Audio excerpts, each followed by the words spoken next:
চলচ্চিত্র একটি জাতির চিত্রকল্প কিংবা প্রতিচ্ছবি হিসেবে বিবেচিত হয়। চলচ্চিত্রে উঠে আসে সেই দেশের ভাষা, সংস্কৃতি, শিক্ষা, আচার ইত্যাদি। অতীব দুঃখের বিষয় হলেও সত্য যে আমাদের চলচ্চিত্র শিল্প এখন মৃতপ্রায়। ঈদ এলে একটু নড়ে ওঠে। এবারও ঈদে আসছে বেশ কয়েকটি চলচ্চিত্র।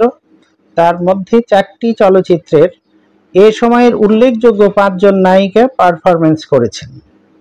তাদের বিষয় নিয়েই ভিডিওটি তৈরি করা হয়েছে।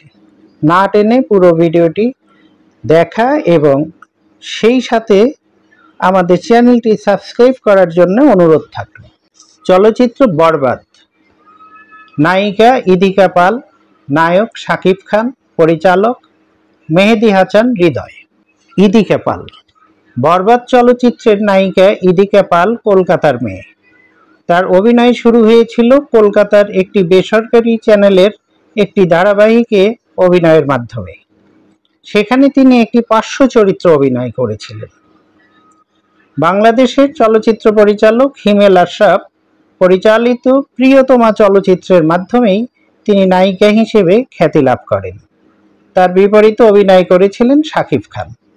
অভিনয় অত্যন্ত প্রতিভাবান এই চিত্রনায়িকা বরবাদে কেমন পারফরমেন্স করেছেন দর্শক সেই অপেক্ষায় রয়েছে। চলচ্চিত্র দাগি। নায়িকা তমা মির্জা, নায়ক আরফান নেশো, পরিচালক শিহাব শাহীন। তমা মির্জা। দাগি চলচ্চিত্রের নায়িকা তমা মির্জা। 2010 সালে এমবি মানিক পরিচালিত বলো না তুমি আমার চলচ্চিত্রের মাধ্যমে তমা মির্জার যাত্রা শুরু।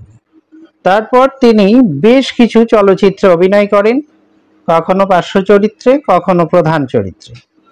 রায়হান রাফি পরিচালিত সুড়ঙ্গ চলচ্চিত্রে অভিনয়ের মধ্য দিয়ে তিনি আলোচিত হন। চলচ্চিত্র জঙ্গলি।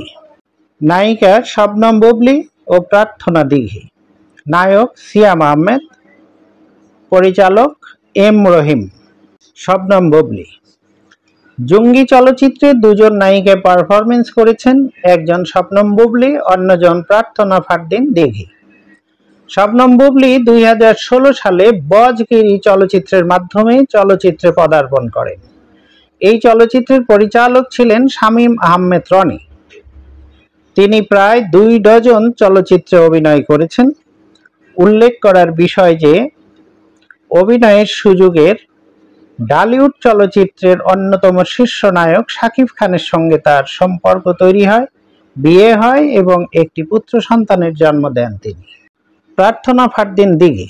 প্রার্থনা ফারদিন দিঘি শিশু শিল্পী হিসেবে তার চলচ্চিত্রে যাত্রা।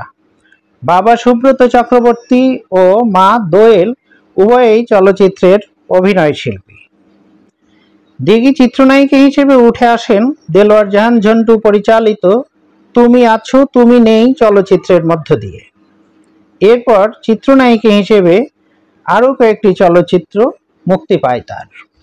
চলচ্চিত্র জিন 3।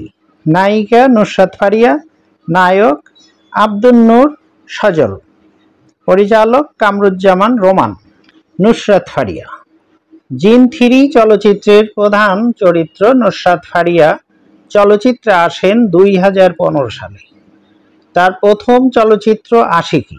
ভারতের চলচ্চিত্র পরিচালক অশোক পতির এই আশিকি বাংলাদেশ ও ভারতের 2টো প্রতিষ্ঠানের যৌথ প্রযোজনায় নির্মিত হয়েছিল। এই নায়িকা প্রায় 20টি চলচ্চিত্রে অভিনয় করেছেন। তিনি সবচেয়ে আলোচিত হন মুজিব চলচ্চিত্রে শেখ হাসিনার চরিত্র রূপায়ণ করে। দেখা যাক এবার জিন 3-তে তিনি কেমন করলেন। ইতোমধ্যে পর্যবেক্ষক মহলে ঈদের চলচ্চিত্র নিয়ে নানামুখী আলোচনা হচ্ছে। তারা বলছেন ঈদের চলচ্চিত্রগুলো একটা মুখরোচক ব্যাপার নিয়েই তৈরি হয় যেন।